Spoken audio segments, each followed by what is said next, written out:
Bienvenidos y bienvenidas. Yo soy Pilar Suárez, la coordinadora del Teacher Fellowship de la Red Interamericana de Educación Docente, una iniciativa de la Organización de los Estados Americanos.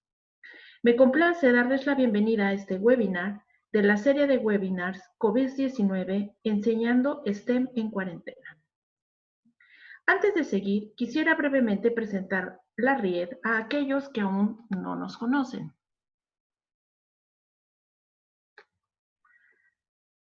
La RIED tiene el propósito de contribuir al mejoramiento de la calidad y equidad de la educación docente en las Américas. Para esto, ofrecemos fondos y actividades para líderes educativos con el objetivo de solucionar problemas de políticas y prácticas relacionadas a la educación docente en STEM, ciencia, tecnología, ingeniería y matemáticas. Para aprender más sobre nosotros y cómo involucrarse, visítenos en nuestro sitio web. La ubicación estará al final de esta presentación. Presentados por docentes fellows y participantes de los equipos de proyectos de la RIED, así como otros que apoyan a esta red, esta serie de webinars tiene como objetivo apoyar a los esfuerzos de los docentes durante estos tiempos de cuarentena. Para unirse en futuros webinars, visite nuestra página web que, como les mencionaba, aparecerá al final de esta presentación, donde también podrá observar algunos recursos que tenemos disponibles para ustedes y un catálogo de recursos que hemos seleccionado para poder mejorar nuestra práctica. Esta tarde nos complace tener una presentación del Dr. Vicente Torres Zúñiga, quien es profesor adscrito a la carrera de licenciatura en Ciencias Forenses de la Universidad Nacional Autónoma de México. La presentación durará aproximadamente 40 minutos. Durante la presentación, ustedes podrán hacer preguntas a través de la herramienta de preguntas y respuestas.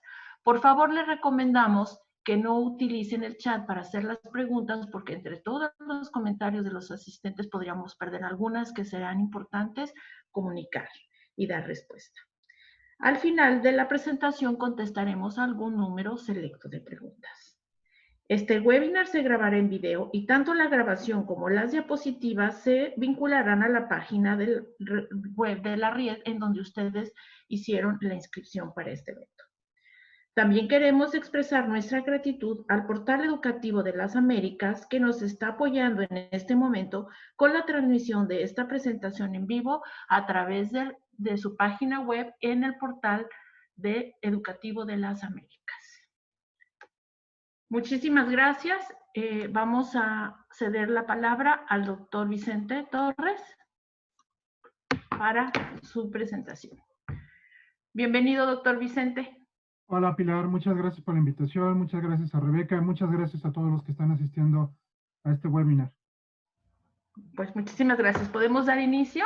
Bienvenidos a todos. Les agradecemos mucho, por favor, que puedan dejar sus comentarios en la parte de preguntas y en el chat y las preguntas en la herramienta de preguntas y respuestas que tenemos ahí para todos. También, por favor, les vamos a pedir que al final de la presentación puedan contestar a una encuesta que les va a aparecer, porque esta encuesta nos va a ayudar a mejorar y a conocer cuáles son sus inquietudes y sus necesidades. Vicente, pues bienvenido, el foro es para ti. Muchísimas gracias. Pues bien, mi plática se llama así, Perspectiva Forense para aprender ciencia desde casa. Yo trabajo en la licenciatura de Ciencia Forense en la Facultad de Medicina de la Universidad Nacional Autónoma de México. Y pues les quiero comentar de qué va a ir esta charla. Pues básicamente es algunos ejemplos que pueden ser motivacionales para los profesores, pero sobre todo pensando en los estudiantes, para que se motiven en los temas de STEAM.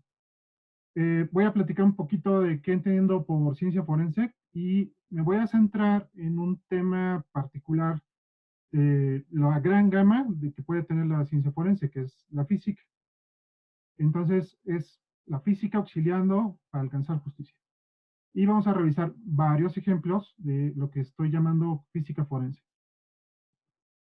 Pues bien, yo donde trabajo, mis estudiantes tienen un perfil multidisciplinar. Ellos provienen de muchas carreras y después se integran en ciencia forense. Ellos salen con ese título, no son tal cual peritos, pero posteriormente sí se podrían desempeñar como testigos expertos ante un jurado. No formamos policías, sino lo que formamos es tal cual un científico, tampoco es un técnico. Entonces, lo que les tenemos que enseñar proviene de ciencias duras, ciencias sociales, puede provenir también desde cosas tan diferentes como es el derecho tal cual, filosofía, ética y cosas que tienen que ver con instrumentación de, por ejemplo, cromatógrafos. Entonces, estos estudiantes tienen muchísimo que cubrir, pero en especial tenemos que hacer un énfasis sobre los temas de ciencia y lo hacemos, yo creo, desde la perspectiva del STEAM. Entonces, tenemos aquí un problema, que es no solamente que es un perfil variopinto, sino que además tenemos que hacer que les interese la ciencia a estos estudiantes. Estamos hablando de que son personas que tienen a lo mejor un perfil más cercano a los abogados sociales. Entonces, puede ser que tengan cierta aversión a temas de matemáticas, química, física. Entonces, nosotros les tenemos que estar enseñando que estos temas son importantes porque tienen un impacto en sus vidas y en las de sus comunidades. Estos son algunos ejemplos de ese tipo de importancia. En este libro hay un capítulo de Joseph Slisko que básicamente lo que dice es que muchos textos de física actuales lo que pintan son mundos irreales porque no están centrados en casos verdaderos, si lo único que se busca es tener una mejor habilidad matemática en lugar de centrarlo en la aplicación real.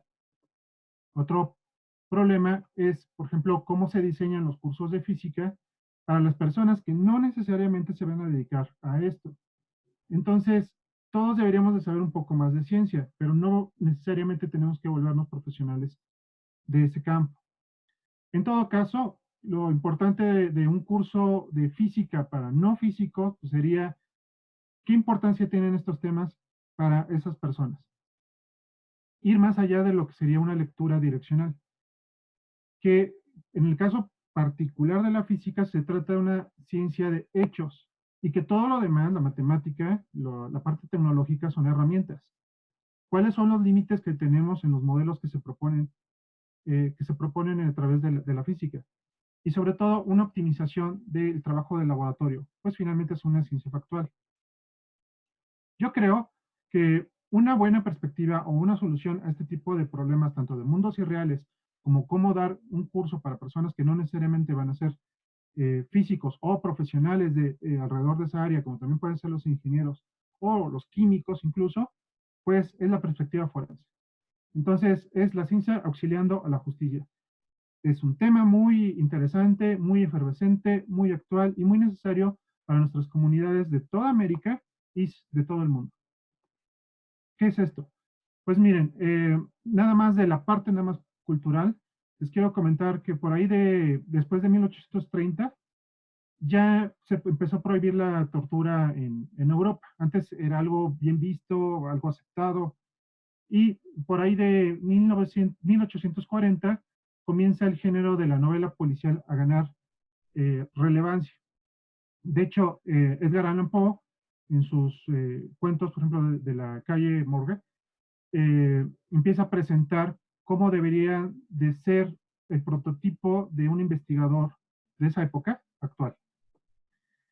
Y llegaríamos a lo que es Arthur Conan Doyle, con su famoso personaje que es Sherlock Holmes, y lo que está haciendo en esa presentación de personaje, alrededor de 1887, es que es alguien que fundamenta todas sus deducciones, no adivina nada, entonces es una máquina lógica perfecta. Llamó muchísimo la atención, se volvió todo un fenómeno de ventas y cultural. Aún lo tenemos en películas, nuevas series y en otros derivados alrededor. Entonces, más allá de que los géneros de novela policíaca sean interesantes, yo lo quiero centrar en los que tienen que ver directamente con la parte científica. Y tal vez el ejemplo moderno sea el de el CSI, el Crimes and Investigation. Entonces fue una serie muy famosa, tuvo spin-offs, tuvo 4 spin-offs, tuvo esta serie 15 temporadas del año 2000 al 2015. Y básicamente lo que estaban presentando eran científicos que siguen indicios o hechos. Pero, como todos los shows, películas, la mayoría de las novelas, pues es poco realista, porque exagera la facilidad, la velocidad y efectividad de los métodos que se están ahí presentando. Además de que, claro, tiene que añadir un drama, un glamour, y los alcances a un cierto nivel y comodidad, pues son irreales. De hecho, por ejemplo, algo muy común que tienen estas series son el uso de pruebas de ADN. Entonces, en la serie, pues lo que dura 30 segundos un estudio de ADN, pues en la vida real puede durar semanas. En la serie, pues usualmente encuentran ADN que es útil para las investigaciones, pero en el mundo real, pues apenas alcanza el 10% del total de casos. Entonces, ADN como una prueba es muy importante, pero eso no significa que siempre vaya a estar en todos los casos. Con todo, los temas de investigación y ciencia aplicada para la justicia forense son muy interesantes y son un gran motivador para que los niños se acerquen a los temas científicos. Yo lo que estoy mostrando son fotografías de 4 cajas de una compañía que utiliza el tema forense para acercar la ciencia a los más jóvenes. Entomología, huellas digitales, grafología y cuestiones de genética son parte de lo que ellos tienen. Yo voy a llevarlo a otros temas, pero estos existen. ¿Qué es la ciencia forense? Pues básicamente la ciencia que es requerida por una autoridad judicial para poder resolver. Eso es lo que yo entiendo por ciencia forense. Entonces, los temas son muy diversos, van más allá de la muerte de alguna persona. Por ejemplo, pueden ser fraudes médicos, pueden ser relacionados con malversación de fondos, pueden ser políticos como el fraude electoral, pueden ser culturales como el plagio, o pueden ser también las obras de arte que necesitan conocerse quién es el autor. Si lo vemos desde disciplinas, pues química sería la identificación de sustancias, biología se centraría en entomología, medicina, pues claro, son las personas, y un tema muy, muy centrado sería determinar el tiempo de fallecimiento. En matemáticas estaríamos hablando de todo lo que es estadística, y en particular las que están aplicadas a áreas sociales, y ahí más centrado todavía sería crímenes. Pero la investigación académica es muy diferente a lo que hacen los operadores, porque son diferentes las demandas que unos tienen con respecto de otros. Entonces, los académicos usualmente trabajan para una universidad y serán las autoridades de la universidad las que estén haciendo esa evaluación del trabajo científico. Pero en el caso de los operadores, pues van a ser sus jefes, pero estos van a estar buscando una aplicación inmediata. Hay algo más sutil que diferencia a la investigación del académico con los operadores, que es la información. En el caso, por ejemplo, de los académicos, se hace con intención y usualmente se buscan muchos datos. En el caso de los operadores, pues son causales, son al azar los hechos que suceden en una investigación forense. Pero la información usualmente es escasa y eso complica todo el trabajo. Este, esta lámina lo que muestra es cuáles son los elementos del conflicto jurídico, que sería el lugar, los indicios, un agente de acción, que posiblemente sea una persona indiciada o después alguien que tenga que ir a la prisión, víctimas ofendidos. Estos elementos se van a conjuntar en algún momento donde se van a generar los indicios y los hechos de investigación. Y después de eso va a venir la práctica forense. Entonces, siempre la práctica forense es que se va a encontrar con los efectos y de ahí tiene que inferir una causa. Puede haber múltiples soluciones o ninguna para este tipo de situaciones, además de que están limitadas en la información que se va a poder conseguir. Esta información, además, con el tiempo se va a ir degradando. Eh, Hay una ausencia de algoritmos generales para solucionar esto. Hay prácticas y hay formas de trabajar, pero no existe una receta que se deba de seguir al pie de la letra. Hay un problema mayor. Es algo que se enfrenta en otros campos, como por ejemplo el de la medicina. Nosotros lo que tenemos son efectos, pero esos efectos pueden ser causados por varias fuentes. Por ejemplo, aquí tengo 3 posibles causas que producen el mismo efecto. ¿Cuál escoger? Pues tendría que ser el que sea de mayor probabilidad. Para los físicos sería el que desde el punto de vista de energía sea óptimo, y descartar, por supuesto, los imposibles. En todo caso, vas a necesitar más información. Esto tiene un nombre para los matemáticos que se le llama problemas inversos. Les voy a platicar un poquito más para que vean cuál sería la diferencia cómo se hace un trabajo de investigación tradicional de aula a uno con enfoque forense. Lo que nosotros tenemos en el caso tradicional es un estado inicial al cual le vamos a hacer un evento o un proceso. En el laboratorio, por ejemplo, de física o de ingeniería, pues se trata de manipular ese estado inicial. Y esto es en un tiempo. Lo que vamos a tener al final de ese proceso, pues son objetos que son observables, que podemos medir. Les llamamos datos, en general, efectos.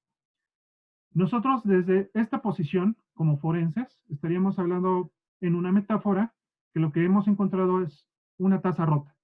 Y ahora lo que nosotros necesitamos es modelos que nos permitan una reconstrucción, aunque sea parcial, para alcanzar las condiciones iniciales, los parámetros de entrada, finalmente, cuáles son las causas, y así obtener nuestras tasas completas. Esos son los problemas inversos. Entonces, partimos de tasas rotas, que serían los datos de efecto, los datos de salida, y nos vamos a apoyar en un modelo. Ese modelo esperamos que ya esté validado, o por lo menos que sea más o menos aceptado por la comunidad científica, para poder alcanzar las causas, poder alcanzar los estados iniciales. Eso sería la reconstrucción, aunque sea en parte, de algún caso. Todo esto es para tener en nuestra población un mejor pensamiento crítico.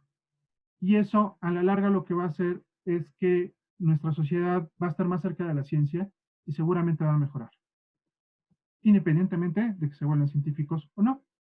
Bueno, pero vamos a centrarnos más en que lo que nosotros queremos es utilizar temas forenses para dar un curso, en particular de STEAM. Entonces debe de haber reglas. Lo primero es que no se necesita el morbo, no se necesitan detalles sobre la personalidad de los involucrados, no se necesita siempre estar mostrando sangre o gore. Sí debe estar centrado en un caso específico, pero debe de hacerse de una forma ética. Y en todos los casos siempre se debe de buscar el más representativo. ¿Cuáles van a ser los pilares de aprendizaje desde la casa? Bueno, lo que se recomienda en estos casos, en particular ahora que tenemos que dar clases online, a distancia, pues es, por ejemplo, el análisis de video, realizar demostraciones, simulaciones. Podemos aprovechar ciertas tecnologías que se han vuelto muy populares, como los teléfonos inteligentes, los smartphones, o otras donde se pueden integrar circuitos, algo que se le llama tecnología de Arduinos. Yo me voy a centrar en esta plática en análisis de video, simulaciones y un poco sobre teléfonos inteligentes. Las secuencias didácticas en general serían de esta forma. Se presenta un caso, como ya dijimos, de una forma ética. Y ahora, ya que tenemos el problema, tenemos que brindar elementos para construir un primer modelo. Esta construcción de modelos puede ser general, no necesariamente es para resolver inmediatamente el caso presentado, sino para que se vaya construyendo una primera solución. Se pone a prueba los modelos y luego se deben de criticar, en particular cuáles serían sus alcances y su incertidumbre. Si es satisfactorio en esta primera etapa, entonces sí se puede aplicar al caso. Recordemos que esos casos tienen poca información. Entonces, ya que se logró hacer eso, pues se debe de poder hacer un reporte y concluir de un modo crítico si se ha logrado a una respuesta satisfactoria o no. Entonces, por un lado lo que tenemos es una construcción de un modelo que se parece mucho a la parte tradicional de laboratorios, se parece mucho a lo que estamos haciendo, por ejemplo, si queremos hacer una secuencia lógica y teórica, y la otra es aplica ese conocimiento general a este caso particular y ser crítico sobre él. Ahora voy a mostrar muchos ejemplos de lo que nosotros hemos hecho, no solamente desde la parte docente y de investigación, sino también desde este punto de investigación apoyando a este campo sui generis que es la ciencia forense. Bueno, el primer ejemplo y muy utilizado por mis colegas físicos es el de precipitación. Personas que han caído desde grandes alturas. Entonces, lo que se encuentra es un cuerpo y se hace la suposición de que ha caído desde una altura. Entonces, nosotros lo que tenemos son datos observables, no son suposiciones, son cosas que nosotros podemos ver, incluso hasta medir, que serían distancias, alturas, y con eso hacer una primera inferencia para poder determinar si fue un accidente, un suicidio o un asesinato. Estamos hablando que ciencia forense no es un campo aislado, no es un campo de los físicos, no es un campo de los matemáticos. Aquí intervienen muchos perfiles profesionales. Entonces, nosotros lo que necesitamos es esas medidas para inferir una conducta y estar vinculando a todos estos perfiles profesionales. Por ejemplo, del lado de la física, del lado de la biomecánica y estadística, y finalmente de la parte de la psicología, que estaría integrando estos datos y otros más, porque este tipo de conductas son muy complejas. Pues bien, lo que nosotros tenemos es que de los datos que sí podemos medir, que serían coordenadas, podemos hacer un cálculo, por ejemplo, de la velocidad necesaria para llegar a esas distancias. Si realmente alguien corrió, caminó o resbaló, entonces esa velocidad que tenía debería de ser la causa a la distancia que le estamos encontrando a ese cuerpo. Entonces, eso sí lo podemos hacer desde el punto de vista físico. No estamos metiendo ninguna suposición. No hacemos adivinanzas como Sherlock Holmes. Muy bien. Y ahora tendremos que hacer una pregunta. ¿Está esta persona corriendo o no corrió? A lo mejor se resbaló. Si no corrió, entonces pues, faltarían elementos. Sería lo que diría un psicólogo. Si corre, pues entonces es posible que se pueda inferir una conducta. Por ejemplo, suicida. Es algo que ahí nos tenemos que apoyar, como he mencionado, de otros perfiles. Pero primero vamos hacia la parte física. De la parte física haríamos nuestras ecuaciones y obtendríamos fórmulas como estas. No son tan complejas. En realidad, lo que nosotros tenemos aquí es un resumen donde tenemos una constante, la gravedad, y luego tenemos los valores que sí logramos medir. Esos valores los podemos meter en una calculadora o nos podemos apoyar de gráficas, que es mucho más sencillo, que es además mucho más agradable para los estudiantes estar haciendo la interpretación sobre esas gráficas. Toda la información de la fórmula, entonces, está vertida de este modo visual. Si nosotros tenemos entonces la coordenada de la altura, cada una de estas líneas estaría representando la distancia horizontal.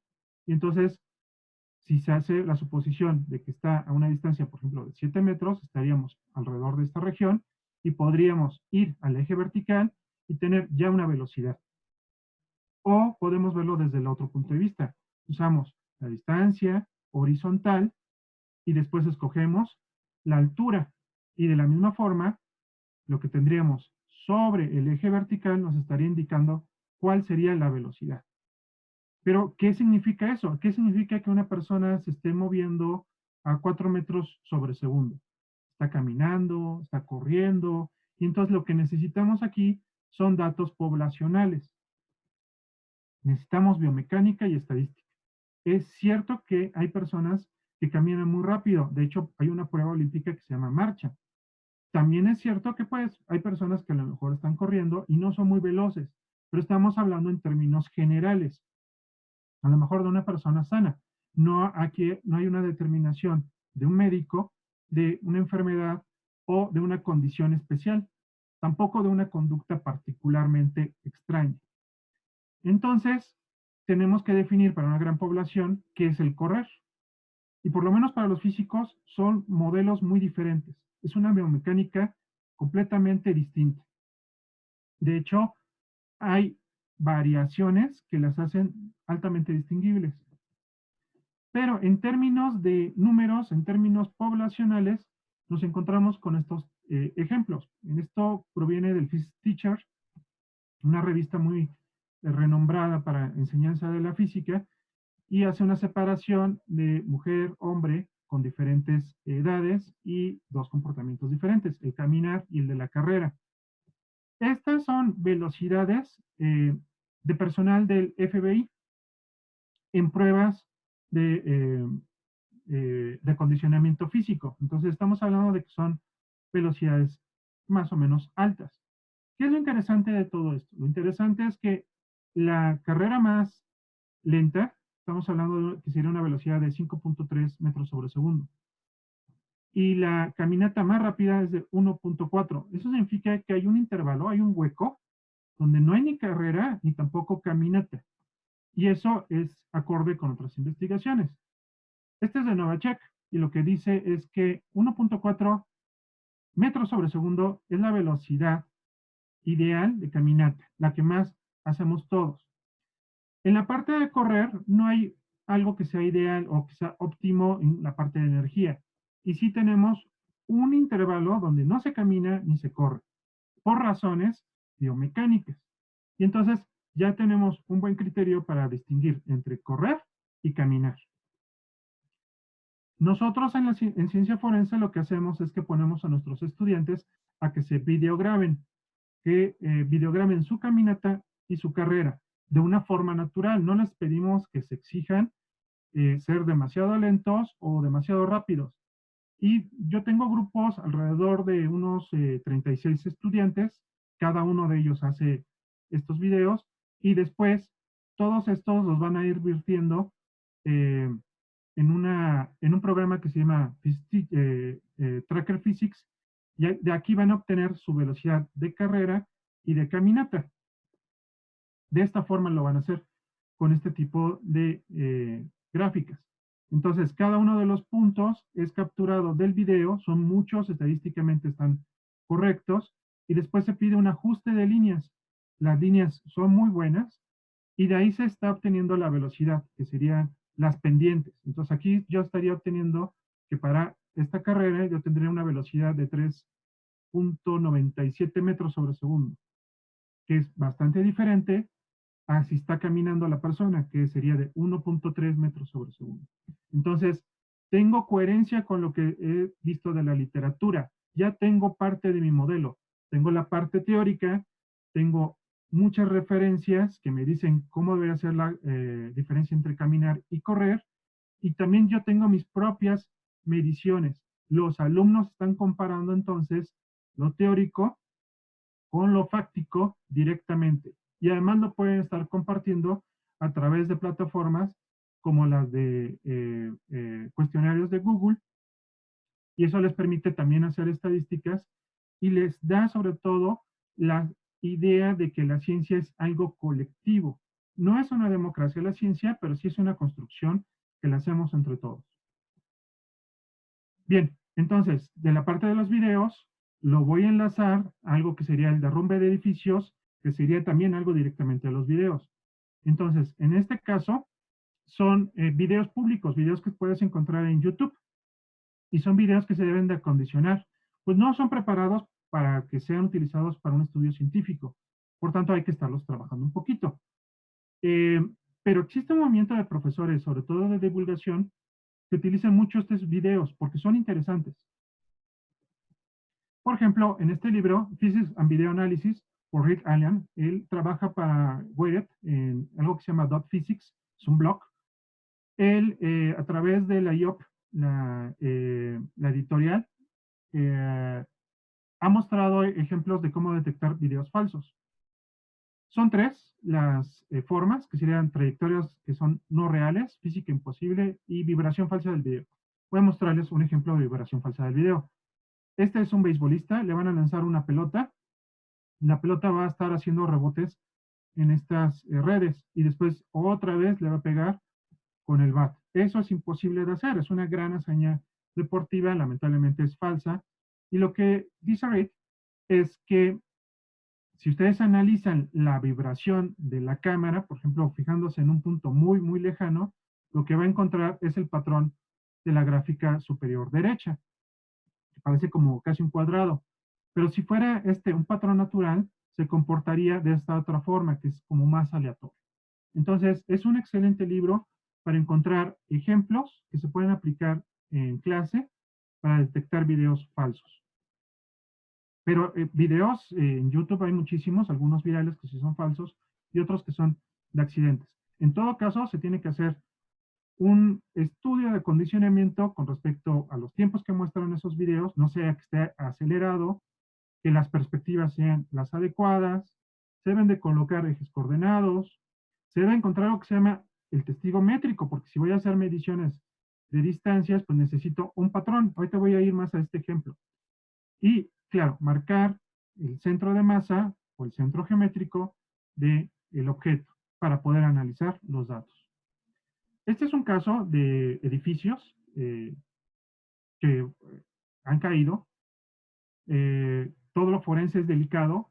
En este caso estoy haciendo ejemplos con el World Trade Center en 2001, pero también estoy haciendo ejemplos con videos de explosiones controladas que también han sido mostradas en la misma plataforma. Y a través de trackers se hace una corrección de perspectiva. En el World Trade Center lo tenemos una perspectiva de lado, aquí tenemos una perspectiva, en el caso del 2009, va de abajo hacia arriba, pero en el caso de Alemania lo tenemos de arriba hacia abajo. Y en todos esos casos, Tracker, de forma muy simple, forma muy cómoda, te permite hacer la corrección de perspectiva y después analizar los datos. Esto es lo que nosotros obtenemos. Obtenemos que estadísticamente todo funciona bastante bien porque se tienen muchos datos, que las aceleraciones son muy parecidas, que las velocidades iniciales no necesariamente son parecidas, que vibraciones hacia otros lados son muy pequeñas, y nosotros de ahí podemos inferir cosas relacionadas con esa caída. Más información de esto lo pueden encontrar en esta referencia que se llama Modelos Físicos y Numéricos para la Reconstrucción de Hechos en Ciencia Forense, derrumbe de edificios. Así se ven las gráficas, muchísimos datos bien ajustados. Pero hay que ir más allá y entonces, por ejemplo, podemos hacer modelos que sean baratos y sencillos de hacer en casa. Este es hecho con cartones y con pequeños tubos de PVC. Se hacen estas pequeñas maquetas de edificios y después se tiran y se están videograbando de forma convencional con un smartphone. Entonces, yo estoy mostrando secuencias de cómo es la caída de una de estas torres y una más. Entonces, en el primer caso, al superior, se separan al mismo tiempo los tubos para dejar que caiga todo el edificio. Y en el segundo caso, lo que se hizo fue retirar uno de los tubos para que haya un derrumbe del lado de esta pequeña maqueta. Estos son los datos principales graficados y también estamos viendo estos efectos de parábola. Podemos ir todavía más allá. Podemos usar modelos virtuales porque cada vez son más cómodas las herramientas para poder hacer esto. No necesariamente se necesita estar programando de código fuente y Blender, que es una herramienta gratuita, permite hacer este tipo de trabajos. Este es un libro que se llama Visualización Científica Tridimensional. También es de la IOP y es escrito por Brian R. Kent. Blender es gratuito. Se utiliza muchísimo para modelaje, tanto de películas como de productos. Entonces, es una herramienta utilizada por diseñadores profesionales, pero podemos utilizarlo también para nuestras clases. Bueno, tengo una forma de modelar, pero voy a buscar una todavía mucho más cómoda. Y lo voy a ejemplificar con hechos de tránsito terrestre, accidentes con vehículos. Se llama Virtual Crash. Estoy mostrando la página de la aplicación, pero esta es de paga y realmente es cara. Pero te permite bajar una versión gratuita con la cual los estudiantes pueden empezar a interaccionar. Yo la apliqué para este caso, es una persona que sufre un accidente, entonces del lado izquierdo, en lo que está marcado como A, es una cámara de seguridad que registra el atropellamiento de esta persona, y en B, por medio del tracker, se hace el acondicionamiento del video. Entonces, ya no tengo los efectos de curvatura de la lente y tampoco tengo efectos de perspectiva porque estoy utilizando la arquitectura de esta calle para poder acomodar toda la escena. Entonces estoy utilizando las marquesinas para poder ir registrando las líneas rectas, además también de las líneas que están sobre el pavimento. ¿Cuáles serían aquí los testigos métricos? No se presenta aquí, solo está marcado, sería el mismo auto. Entonces los autos son hechos en serie y reconociendo su marca y modelo, entonces se puede consultar un catálogo y se puede tener ahí eso de referencia. No basta nada más eso, se tiene que hacer una confirmación de los datos. Y entonces nosotros hicimos una medición de la altura de la persona que fue atropellada y después investigamos cuál era su altura y hubo coincidencia. Y con eso fue suficiente para que dijéramos, entonces es válido nuestro método. Sacamos la velocidad del vehículo que impactó con esta persona y lo que ustedes pueden ver es que son muy poquitos datos y con estos pues son los que se tienen que estar trabajando. Con todo, hay coherencia en la velocidad que reportan la literatura con la que nosotros estamos midiendo. Y ahora sí, lo podemos llevar a nuestro programa y hacer la reconstrucción de qué fue lo que pasó. Estas son diferentes capturas de pantalla de esa escena. Estoy aquí utilizando la versión gratuita para poder hacer este tipo de simulaciones. Lo hemos aplicado en otros casos. Este es un puente donde un auto sale fuera de control y una cámara está grabando su paso en ese puente. Entonces, aquí lo que nosotros aprovechamos es la distancia entre los pilares de los puentes, la distancia entre los pilares de ese puente para tener nuestro testigo métrico. Otra vez, entonces, lo que nosotros estamos haciendo es trabajar con lo que tenemos, pero siempre apoyado con más información que esté disponible. Estos son los datos en forma gráfica, son bastantes. Hay zonas donde no va a haber puntos porque son tapados por otros vehículos que están alrededor. Y está graficado en esta gaceta. Entonces, si ustedes tienen la curiosidad de esta información, con mucho gusto yo se las puedo proporcionar. Parece que todo fuera mecánica, aunque estoy hablando de física, pues puede ir un poquito más allá y pues vamos hacia lo que sería la óptica geométrica para detectar imágenes falsas.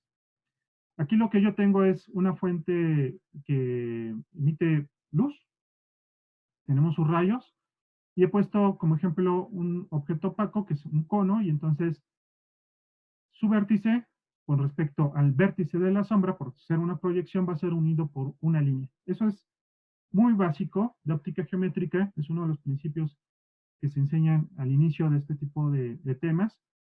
Pero, ¿qué es lo que va a suceder? Si yo estoy videograbándolo o si estoy tomando una fotografía, me va a causar un efecto, que sería el efecto de perspectiva, y voy a tener puntos de fuga. El punto de fuga es de que yo tengo líneas que son paralelas, pero por ese efecto con la distancia y sobre todo en la representación de la imagen 2D, pues va a parecer que esas líneas paralelas se están tocando a lo lejos, cuando no lo están haciendo. Esa convergencia de líneas la deben de presentar todas las fotografías que tienen perspectiva. Pero esa misma perspectiva también la debe de estar mostrando la sombra con respecto a puntos específicos. Entonces, aquí yo estoy haciendo la simulación con 3 conos, un cubo, y entonces marco un vértice, marco el vértice de la sombra y extiendo la línea. Lo hago para otro cono, lo hago para otro más, no importa que la sombra no esté proyectada en el piso, y lo puedo hacer con figuras que sean más complejas y todas van a coincidir en un solo punto. Ese es un punto de fuga para las sombras y debe de ser único, debe de existir y es único. Este es un ejemplo, ahora sí, con una fotografía real que ustedes pueden encontrar en este banco de imágenes y tienen una coincidencia. Esto yo lo hice con PowerPoint, entonces ustedes le pueden entregar a sus alumnos fotografías que son reales y deben de estar marcando estos puntos. Y ellos llegarían a la conclusión de que pues no hay elementos de que diga de que esto está manipulado. Pero si realmente está manipulada la imagen, puede ser que se tenga este tipo de resultados. Ahora, lo que yo tengo con esta pieza de ajedrez es que los puntos que tienden, que permiten trazar la línea, no van a coincidir con el resto. Por tanto, se llega a una conclusión, la imagen está alterada. Se les puede entregar las imágenes a los estudiantes, no necesariamente diciéndoles cuáles son las alteradas y las no alteradas. Y entonces ellos deben de descubrir cuál es la que es falsa. Y esto va a hacer que ellos tengan una mejor apreciación de lo que ven en Internet con respecto a fake news y todo esto que estamos sufriendo con las redes sociales. Otro detalle aquí importante es el tipo de imagen. En estas imágenes son de tipo inocente, no tienen un contexto tal cual. Entonces no necesariamente tenemos que estar mostrando cosas que sean agresivas o toscas para nuestros estudiantes. Pueden ser este tipo de imágenes. Ahora, en cuanto a lo que tenemos en redes sociales, este es un caso interesante. Se trata de un águila que aparenta que está llevándose un niño en un parque. Este video apareció por ahí del 2012. Es un video falso. Sin embargo, ha alcanzado más de 15 millones de visualizaciones. Entonces fue viral, fue un poco escandaloso, pero es falso. Y con este método de óptica geométrica, de estar trazando líneas, ustedes pueden hacer con sus estudiantes ejemplos como estos. Entonces, lo que yo tengo es un vértice de esta parte arquitectónica, el vértice de la sombra, y trazo una línea. Tomo, por ejemplo, la cabeza de esta persona, la marco, y luego marco la cabeza en la sombra, y trazo otra línea. Hago lo mismo con otros objetos, y encuentro que coinciden en este punto. Pero si lo hago con el niño y con el águila, lo que encuentro es que no hay coherencia en la información. Por tanto, la imagen es falsa. Es un elemento más para decir que esta imagen es falsa. No es el definitorio. Hay otros más. Está también la sacudida que tiene la cámara, las vibraciones que tiene la cámara, otro tipo de análisis que se hacen en las imágenes. En definitiva, esta es una imagen falsa, pero ustedes con muy poquitos elementos pueden también hacerlo con sus estudiantes. Pueden llevarlo un poco más allá y pueden hacerlo con reflejos, porque vamos a tener el mismo efecto de punto de fuga, pero con el objeto real y el objeto virtual, es decir, el reflejo. Aquí yo tengo una fotografía que es real y entonces va a haber coincidencia entre vértices, van a llegar a un punto, ese punto va a ser mi punto de fuga, pero si yo altero la posición de esta figura, entonces con respecto al reflejo ya no va a haber coherencia. Esta es una imagen que es falsa y aquí estoy presentando al autor que se dedica a la parte de imágenes forenses. Aquí tengo otro ejemplo, también es muy inocuo. Yo tengo figurillas de dinosaurios, pero una de ellas fue copiada y pegada en otra posición.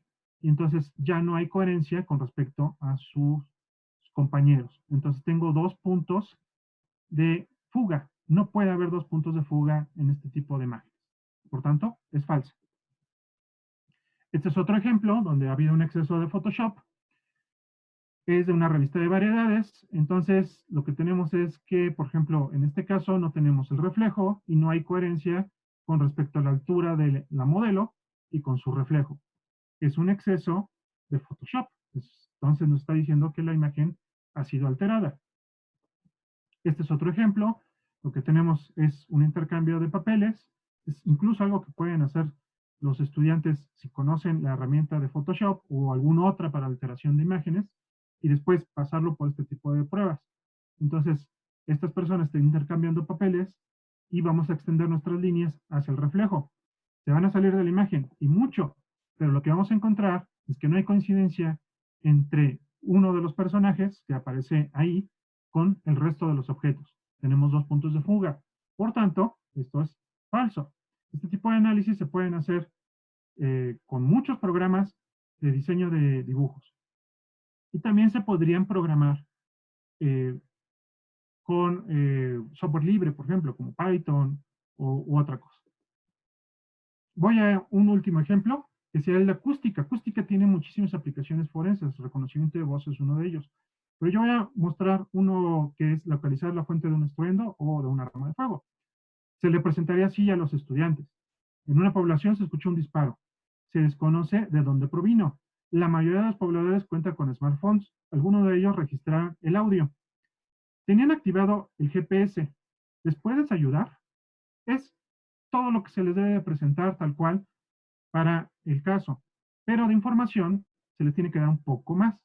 Entonces, a través del GPS se podrían tener las coordenadas de cada smartphone. Entonces, yo recomendaría que si son estudiantes que están iniciando estos temas, pues se les dé las coordenadas.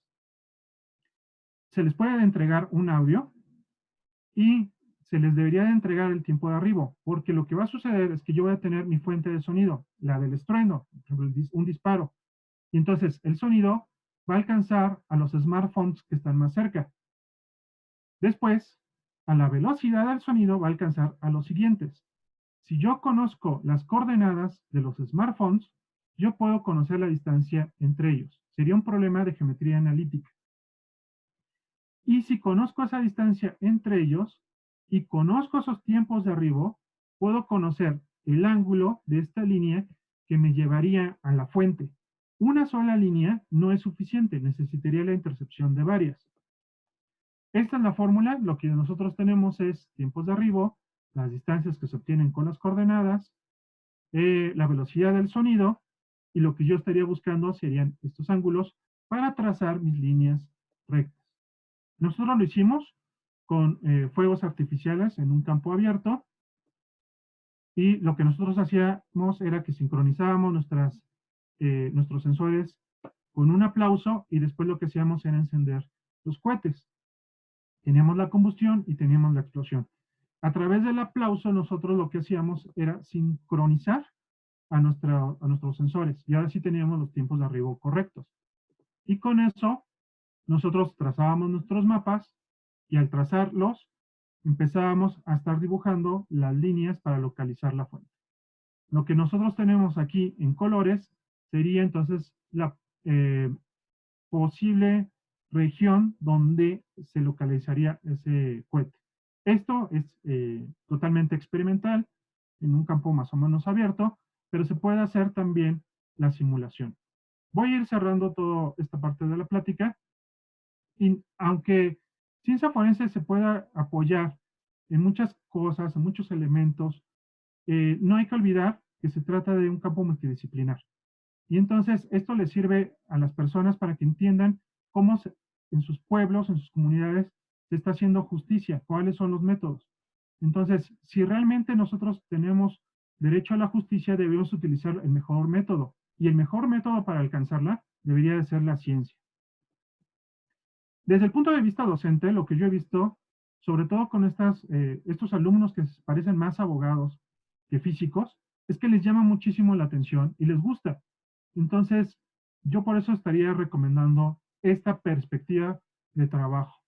Pues deja, por un lado, que es algo aplicado, que es útil para ellos, y además es interesante de estar trabajando. Por último, les quiero comentar que estamos terminando un libro que queremos dejar a disposición de toda la comunidad, de todas las personas, que es de física aplicada para ciencias forenses. Es un libro online, es un libro digital, y pronto se los vamos a estar también compartiendo por estos medios. Por último, quiero agradecer el apoyo de la universidad para el desarrollo de todos estos materiales, pero sobre todo, gracias a ustedes por su atención, y estoy para servirles y contestar sus preguntas. Muchas gracias, doctor Vicente. Bueno, ha sido muy ilustrativa la charla. La verdad es que estoy muy feliz por esta presentación. Tenemos aquí algunas preguntas de los profesores.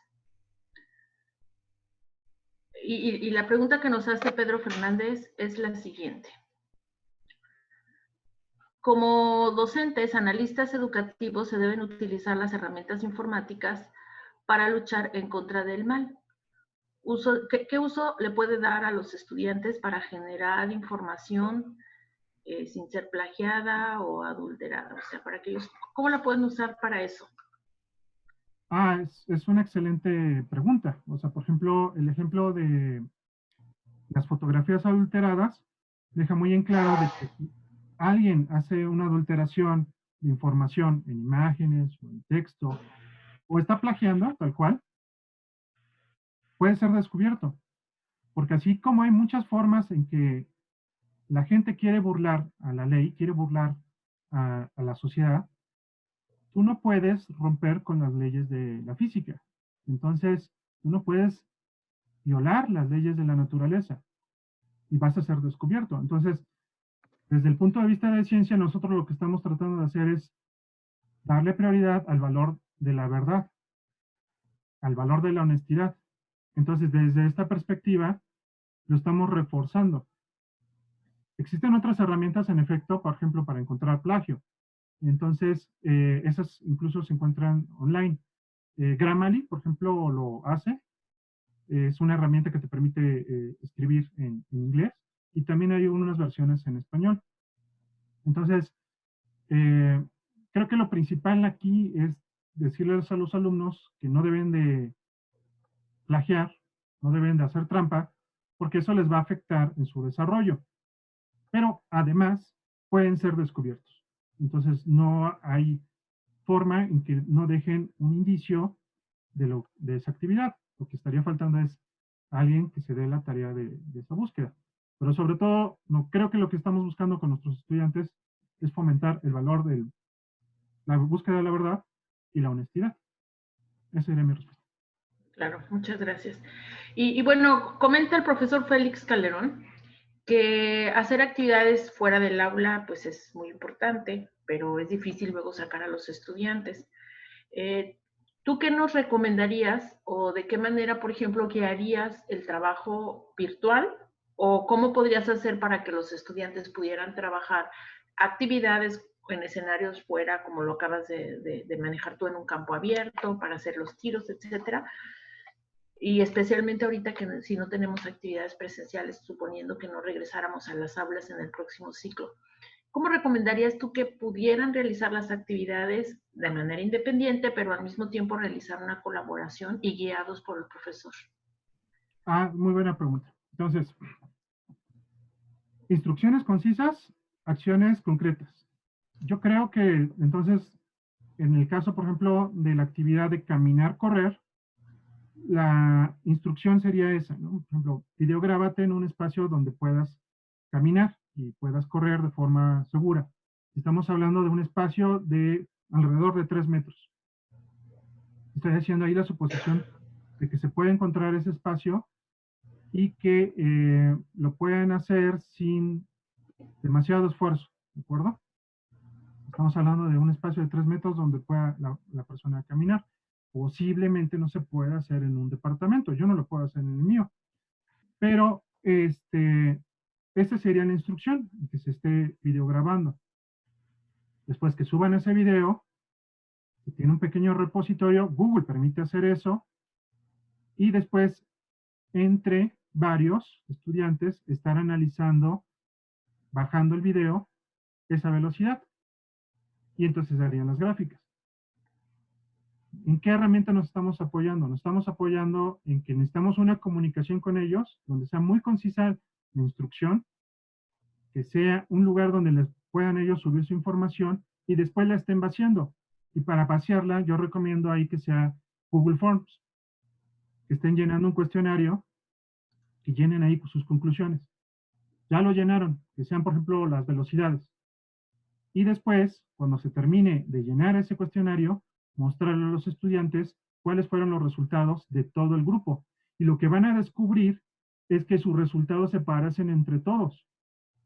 Eso es justamente lo que se puede hacer. Otro más, que también es de tipo forense, que se usa mucho en la parte biomédica, que tomen una regla de 30 centímetros y que la dejen caer y que la atrapen con los dedos. Se pueden apoyar con una persona o de forma aleatoria también lo pueden estar haciendo. Esa caída de la regla les va a dar una distancia y esa distancia, por ser caída libre, les va a dar un tiempo. Ese tiempo es el tiempo de reacción. El tiempo de reacción es muy parecido a lo que ustedes tienen, por ejemplo, en un videojuego. Estás viendo una señal luminosa y después tú estás haciendo una acción para responder a ese videojuego. Pero también se parece a lo que sucede cuando conducimos un auto. Entonces, estás conduciendo tu auto y ves un obstáculo. ¿Cuánto tiempo tienes para que tú reacciones, actives los frenos y no choques con ese objeto? Entonces, el tiempo de reacción también se puede medir. Instrucción concreta. Toma una regla de 30 centímetros, déjala caer de forma aleatoria, atrápala con los dedos. Esa información, que sería la distancia, que la llenen en un formato de Google. Se le muestra a todos el resultado promedio y de ahí se obtendría entonces el tiempo de reacción promedio de todo el grupo. Si estamos hablando que es un grupo muy homogéneo entre sus edades, entonces estaría muy bien. Si es un grupo que tiene muchísima variación en sus edades, estamos hablando de, por ejemplo, diferencias entre niños de por abajo de 12 años y estudiantes universitarios por arriba de los 20 años, entonces estaría muy bien hacer esa comparación. Si lo podemos hacer esa comparación con adultos por arriba de los 60 años, de 50 años, entonces vamos a ver que sus tiempos de reacción son muy diferentes. Y por eso los niños son mucho mejores jugadores de videojuegos. Entonces, sí se puede hacer eso, y sobre todo ahora con este tipo de seminarios, pues podemos estar compartiendo nuestros propios materiales. Entonces, en mi caso, por ejemplo, yo voy a compartir mis resultados generales de velocidades que obtenga con mis estudiantes de semestres anteriores y de esta situación particular que voy a vivir el próximo semestre. Muchas gracias. Creo que acabas de dar respuesta a una de las preguntas que tenemos aquí, que nos hace Marco.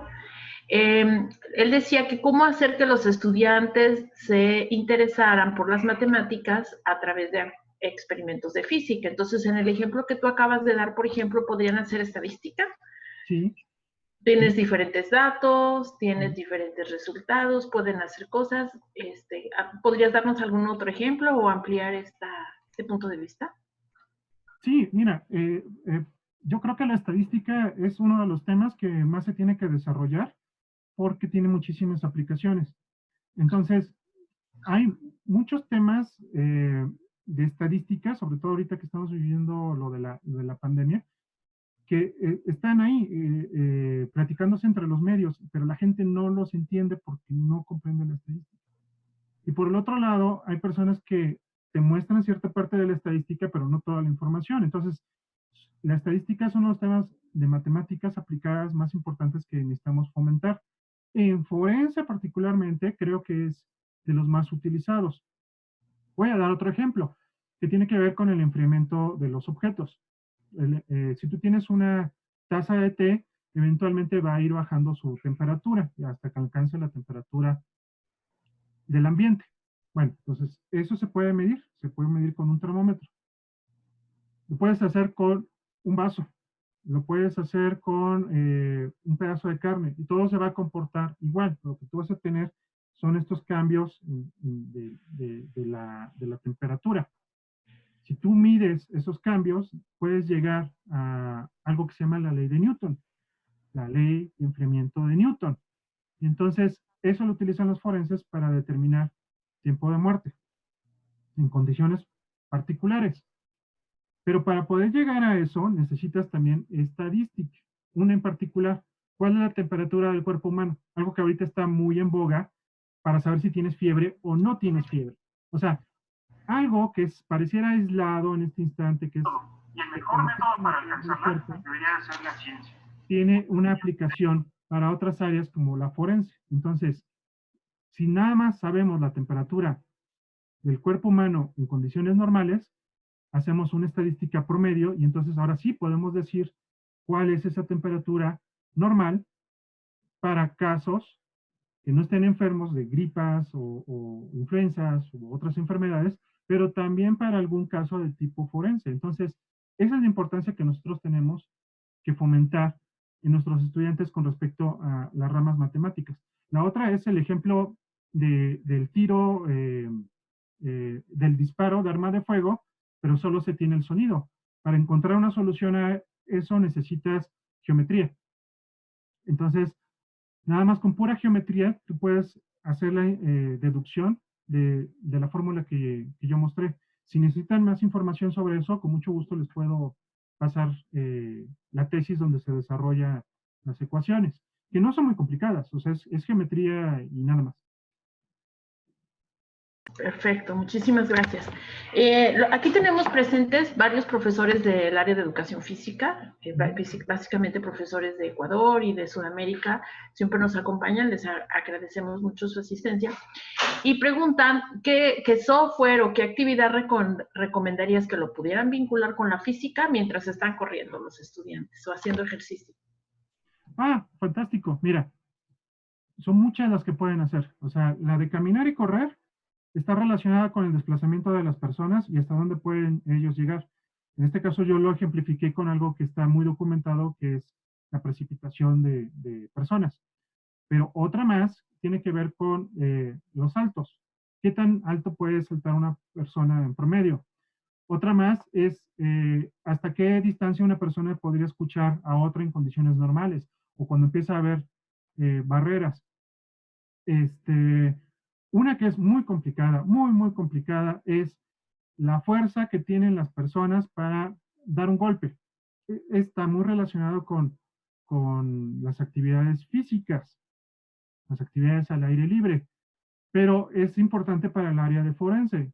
Tenemos los datos, por ejemplo, de boxeadores, o sea, mientras más grande, más pesado es el boxeador, entonces más fuerte va a ser algunos de sus golpes. Por ejemplo, en el caso de un recto es un golpe que utiliza muchísimo la masa del boxeador. Entonces, boxeadores de peso pesado dan golpes muchísimo más fuertes que boxeadores de peso liviano.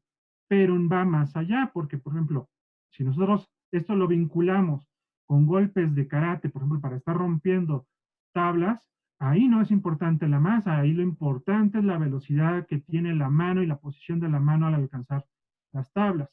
Yo lo uso mucho, por ejemplo, con luchadores, lucha libre profesional. La lucha libre profesional tiene muchas características histriónicas, eso es indudable, pero los golpes son reales. ¿Cómo es que estas personas acondicionan su cuerpo para poder caer, recibir y también hacer maniobras que si otra persona lo hace sin ese entrenamiento saldría lesionada? Por ejemplo, una patada. Entonces, ¿qué tan fuertes son las patadas que se reciben ahí? ¿Qué tan rápido corre un luchador en la plataforma, o sea, en el ring, para después salir disparado? Son cosas que yo también he estado trabajando y con mucho gusto también les puedo entregar esa información a los colegas. No estoy diciendo que los estudiantes se pateen, que sí hay artículos que dicen eso.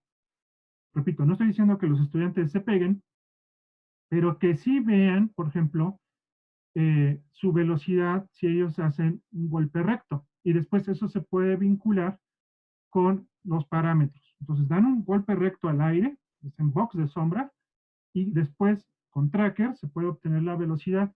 Si se tiene la masa de la persona, se puede entonces hacer la inferencia de cuánta fuerza tenemos en ese golpe.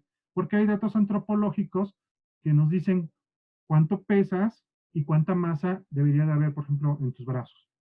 Entonces, sí se puede hacer la vinculación con lo forense, las actividades deportivas y la física. Entonces, sí se puede hacer. Y si necesitan ayuda para el desarrollo de alguna de ellas, con mucho gusto estoy a su disposición. Muchísimas gracias. Nos preguntan profesores, varios, que si estas actividades pueden ser aplicadas a estudiantes de educación básica, por ejemplo, de primaria, de secundaria o de qué nivel. Yo digo que depende, yo creo que depende qué tipo de estudiante tengas, entonces tú vas a ir aplicando este tipo de técnicas. Por ejemplo, las fotografías falsas con las figurillas de ajedrez. Eso cubre un espectro muy grande de lo que sería estudiantes por arriba a lo mejor de los 12 años. ¿Por qué? Porque ya pueden abrir un PowerPoint, pueden seleccionar unas líneas y las pueden estar extendiendo. Y ya les estaría entonces dando una noción de pensamiento crítico. Además, más o menos por esa edad, si bien recuerdo algunos planes de estudio, pues ya se empiezan a enseñar temas de óptica geométrica. Entonces, de ahí ya podemos comenzar, ¿no? Sobre todo estando analizando estos videos como el del águila. Eso está muy bien. Temas como el de los precipitados, a lo mejor ya estamos hablando de estudiantes de bachillerato, de high school. Sobre todo por como ya se están presentando. Entonces, lo forense, como había dicho, pues tiene esta raíz sobre la parte del crimen. No tiene que ser violento, pero sí hay controversia alrededor de todo lo que es lo forense.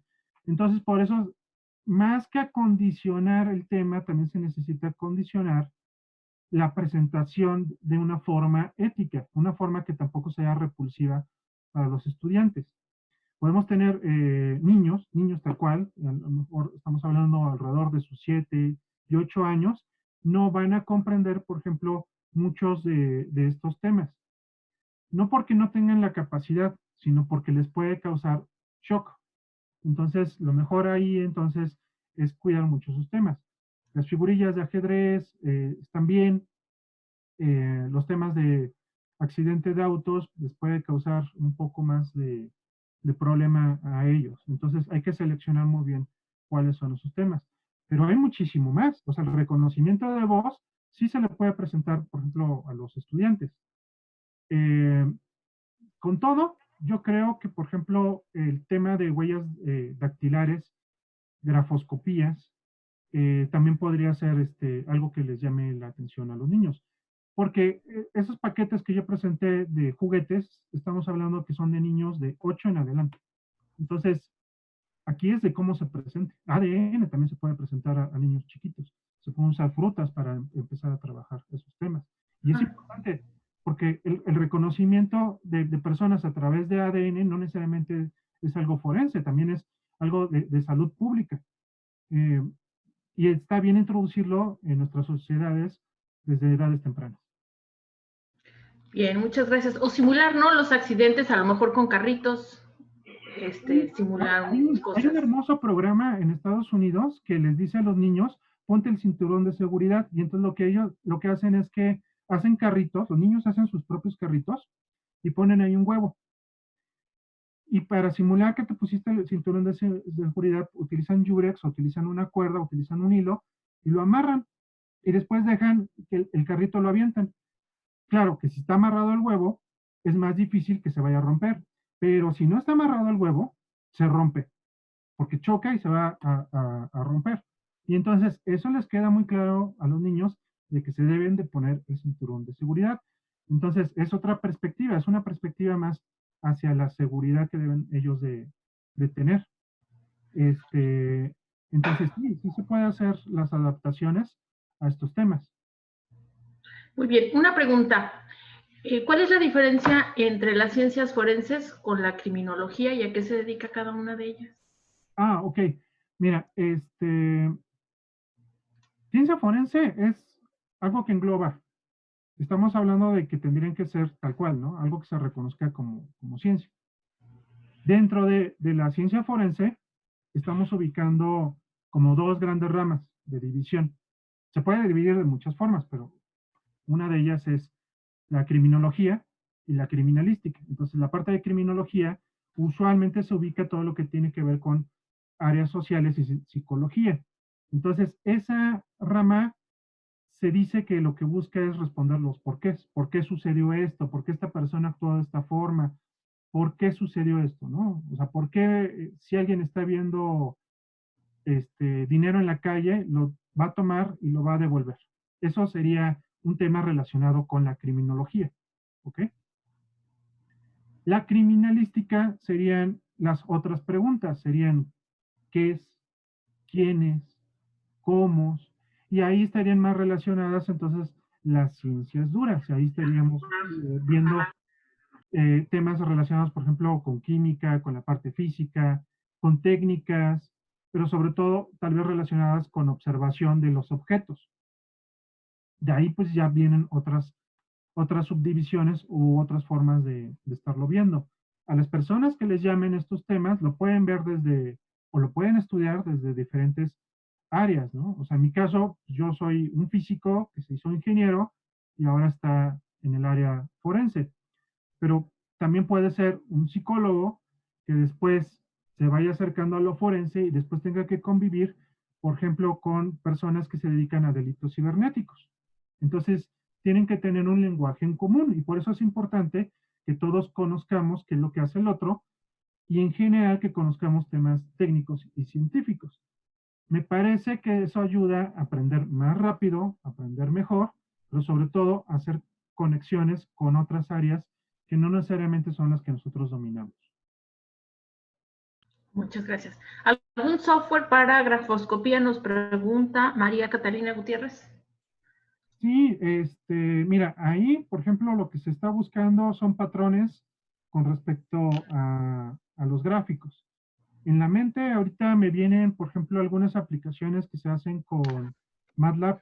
Entonces yo te pediría que por favor me envíes un correo electrónico y con mucho gusto yo te puedo decir cuáles son los softwares que te pueden ayudar.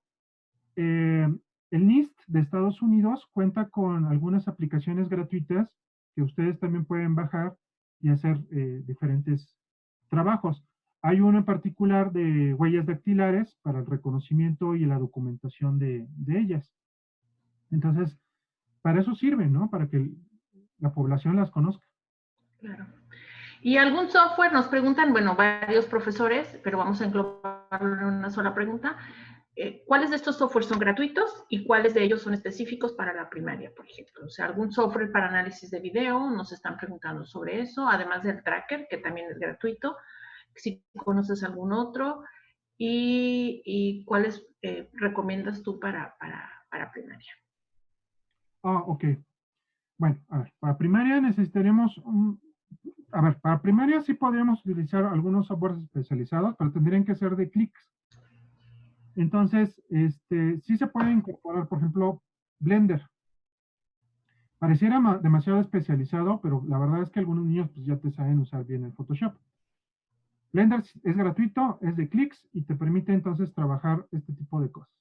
Virtual Crash es de paga, pero su versión gratuita es suficiente para que los niños, por ejemplo, hagan un carrito y pues lo estrellen contra un muro. Que hagan el carrito y que pues pase por una rampa.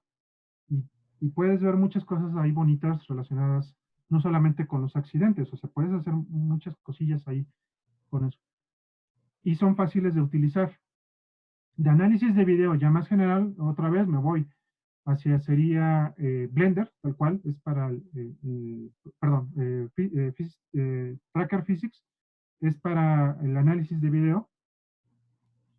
Y otros me parecen que serían un poquito más sofisticados porque necesitarías estar trabajando con la parte de código.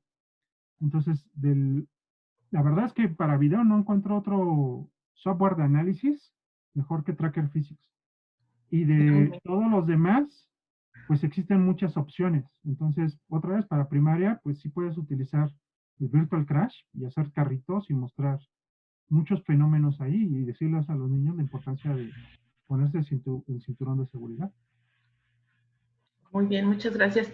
La pregunta que nos hace Consuelo es, ¿dónde puede encontrar tu libro y a partir de cuándo? Pues deme chance y a partir de finales de agosto, por lo menos yo ya le puedo dar una versión del manuscrito, sí, con mucho gusto. Sí, todavía Perfecto. estamos corrigiendo, poniendo más cosas. En esta situación con respecto a la pandemia, pues estamos todavía introduciendo muchos temas. Entonces sí, con mucho gusto ya lo puedo empezar a compartir. Bueno, pues estamos por terminar, un par de preguntas más. ¿Y qué software utilizas o de qué manera controlas el plagio? Hay varias preguntas también en torno a esto, acerca de cómo pues, guiar a los estudiantes a través de las ciencias forenses y a través de este trabajo a mantener la honestidad y la importancia. Ya lo mencionaste, pero insisten en las preguntas los profesores. Sí, muy bien. En la parte del plagio, ahorita no me viene a la mente un programa en español específico que te detecte el plagio. Aquí, a ver, Turnitin podría ser, pero es para documentos escritos. El Turnitin es una... Pero no es gratuito, es de paga. Sí. Exacto, entonces... Plagiarism, a lo mejor, que es una plataforma. A lo mejor, sí. Entonces, a ver, por ejemplo, ¿cuál es la forma más simple de buscar plagio? Pues toma un párrafo y googlealo. Si realmente es plagio, te va a aparecer toda la frase en un post. O sea, por ejemplo, yo me acuerdo que hace un par de años, yo en mi blog escribí sobre cuál era la energía de una persona que caía en una plancha de luchador. Una cosa muy chiquita, muy, muy pequeñita. Y en su momento, pues, me pareció bonito y ahí lo dejé. Y después me dio la curiosidad, tomé mi mismo texto, el mío, y fue nada más un párrafo. Y lo puse en Google y me pareció que salía copiado y pegado en varios blogs y en varios trabajos de otras personas que habían subido. O sea, sí me di cuenta de que había sido plagiado mi texto. Eh, es la forma más simple, más gratuita para saber si hay plagio. Toma una muestra y ponla en Google. Lo demás son herramientas de inteligencia artificial que, pues, por su desarrollo te van a pedir que pues, los apoyes y que pagues un poco más. Te puedo ahorita recomendar, por ejemplo, para la parte de imágenes. También tú puedes agarrar una fotografía y la pones en Google Imágenes y te va a aparecer si se ha utilizado antes. Y hay una aplicación que se llama TinEye, T-I-N, y luego como ojo en inglés, E-Y-E, TinEye.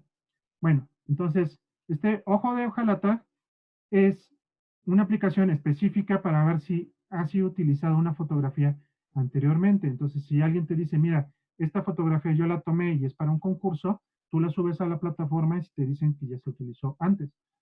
O tú encuentras una fotografía muy bonita, pero no sabes cómo referenciarla. Eso también es plagio, no estaba haciendo referencias a las imágenes. Y entonces la pones ahí y te puede indicar quién fue el primero en subir esa imagen. Entonces, tú lo puedes darle su referencia a ese documento o a ese sitio.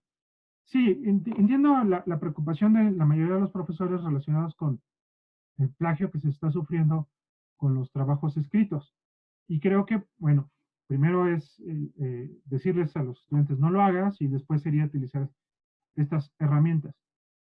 Posiblemente la otra herramienta sería también utilizar a los mismos estudiantes, ¿no? Decirles cuáles herramientas serían las que ellos utilizarían y que hagan evaluaciones, serían heteroevaluaciones con respecto a el trabajo de los demás compañeros.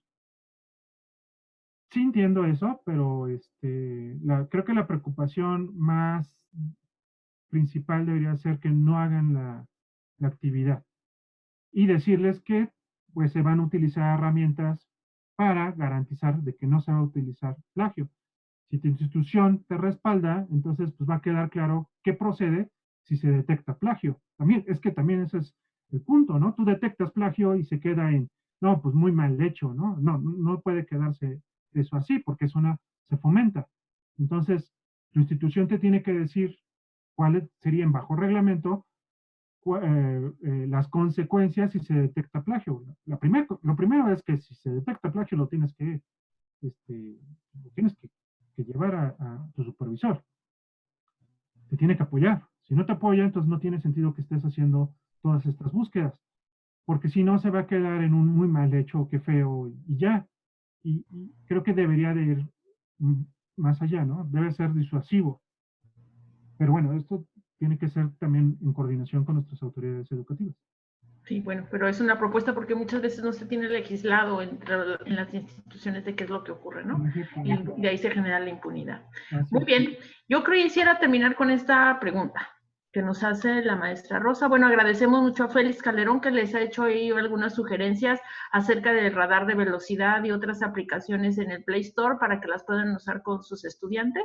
Entonces, aprovechamos este agradecimiento para llevarlo a cabo, pero la maestra Rosa Montero, y junto con otros comentarios que nos hicieron a través del Facebook y del WhatsApp, que me han estado llegando algunos mensajes.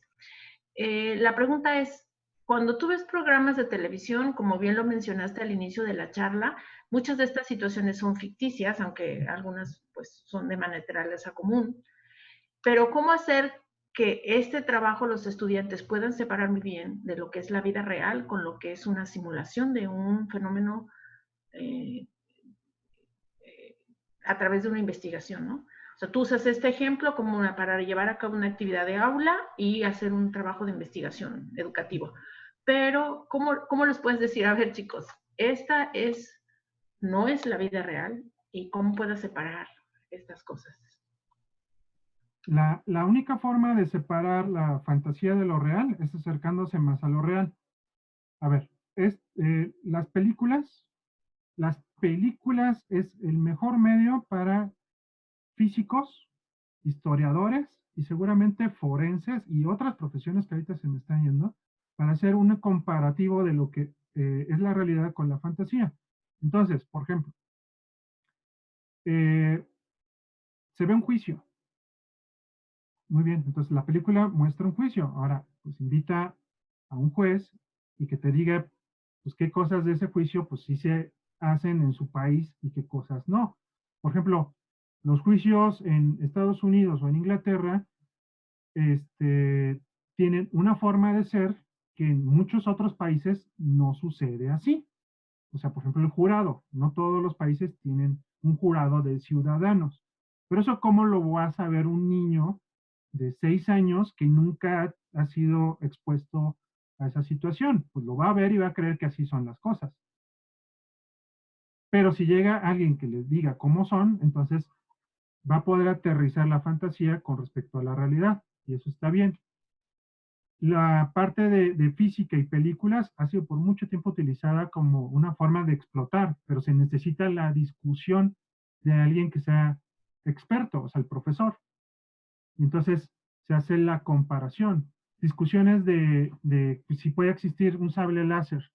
Pues es una fantasía, hoy lo es, pero la pregunta es si existirá en algún futuro, entonces se necesita ahí al profesor, y si no puede el profesor, pues ahora con los medios de comunicación, pues acercarse a alguien que le pueda ayudar, ¿no?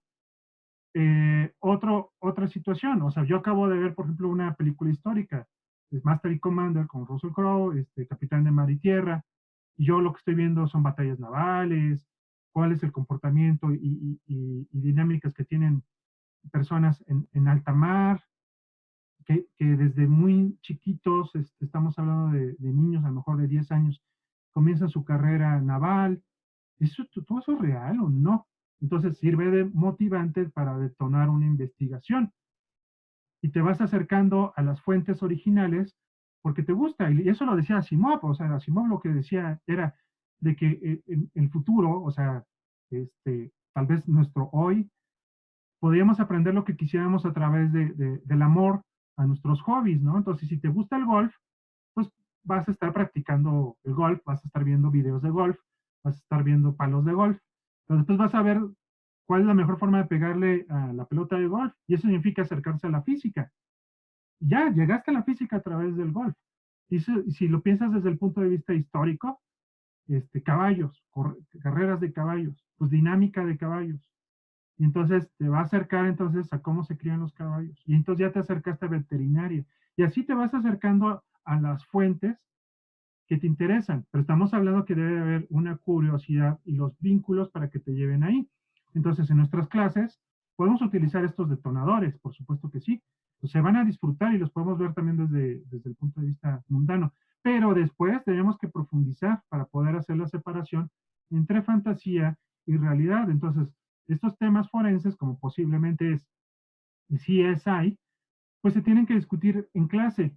Oye, ¿viste que fue muy rápido? Oye, ¿eso lo hace realmente un científico forense o le toca a un policía? Oye, él le puso las esposas. ¿Eso funciona hacerlo?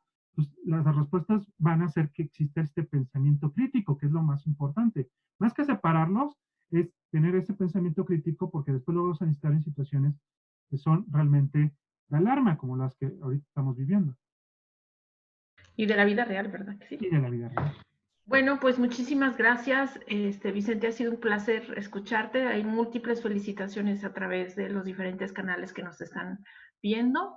Y pues bueno, nada, que tu teléfono de contacto, tu correo de contacto o cómo se pueden comunicar contigo. Bueno, les recuerdo antes que nada que este video va a estar disponible a partir del día de mañana, después normalmente 24 horas del evento, se sube la grabación del video a la página de la RIE y también las diapositivas. Entonces, ahí viene tus datos de contacto, Vicente. Así es. Para que se puedan comunicar contigo. Y pues muchísimas gracias a todos por su asistencia. Si me permiten, voy a compartir pantalla. Vicente, ¿algún mensaje de despedida para los profesores? Claro que sí. ¿Tienes algún mensaje de despedida? Mi mensaje de despedida es que, pues, muchísimas gracias y estamos para servirles desde la licenciatura en Ciencia Forense en México. De la UNAM. De la UNAM. Pues muchísimas gracias. Les voy a compartir nuestra última pantalla.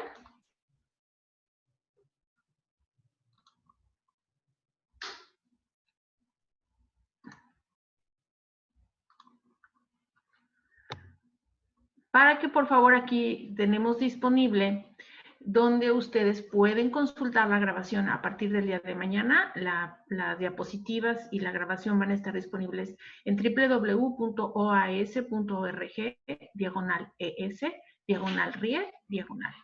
Y bueno, ahí también podrá usted observar otra información, webinars anteriores que ya están disponibles ahí las grabaciones, o bien los futuros webinars que tenemos para ustedes. Tenemos otro el día 15, el día 17, tenemos webinars muy interesantes que esperemos nos acompañen. Y también tenemos un catálogo, un listado de recursos para la enseñanza de las ciencias y todo basado en STEM a través de nuestra plataforma.